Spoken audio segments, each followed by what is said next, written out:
कि एक सब्जेक्ट चाहिए और एगो वर्ब। एक मैं वर्ब लिख दिया, चलो लाइक, मैंने वर्ब लिख दिया लाइक। लाइक के बाद मैंने लिखा यू, लाइक के बाद मैंने लिखा यू, और लाइक के बाद पहले मैंने लिखा यू। दोनों तरफ मैंने लिखा, एक तरफ यू दूसरा तरफ भी।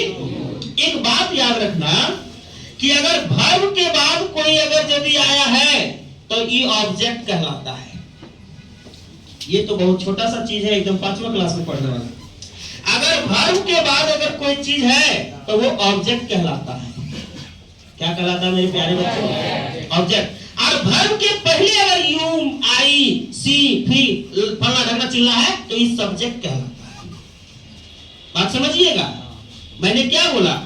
अगर वर्ब के बाद में कोई है वो ऑब्जेक्ट है, और अगर वर्ब के पहले कोई है तो दैट इज वो सब्जेक्ट है। ठीक, समझे? तो इंट्रोगेटिव में जो है वो सब्जेक्ट थोड़ा सा गड़बड़ हो जाता है ना? तो इंट्रोगेटिव में फिर हेल्पिंग वर्ब तो चाहिए, पहले बात समझिए।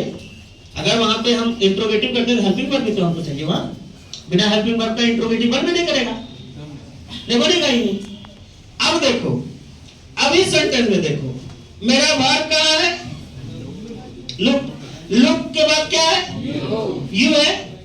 तो भाई ये हमारा लुक का ऑब्जेक्ट हो जाएगा, लुक का ऑब्जेक्ट हो जाएगा।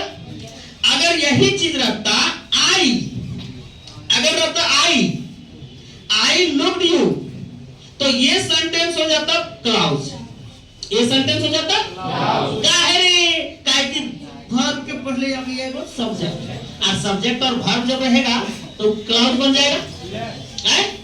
और एकरा में हम सब्जेक्ट ले नहीं है, ऑब्जेक्ट दिए हैं। ये ऑब्जेक्ट के रूप में काम किया है। तो भैया सब्जेक्ट वर्ब के बाद में ऑब्जेक्ट है, ऑब्जेक्ट के बाद में जो है इधर और है ना, तो ये एक फ्रेज हो गया। क्या हो गया?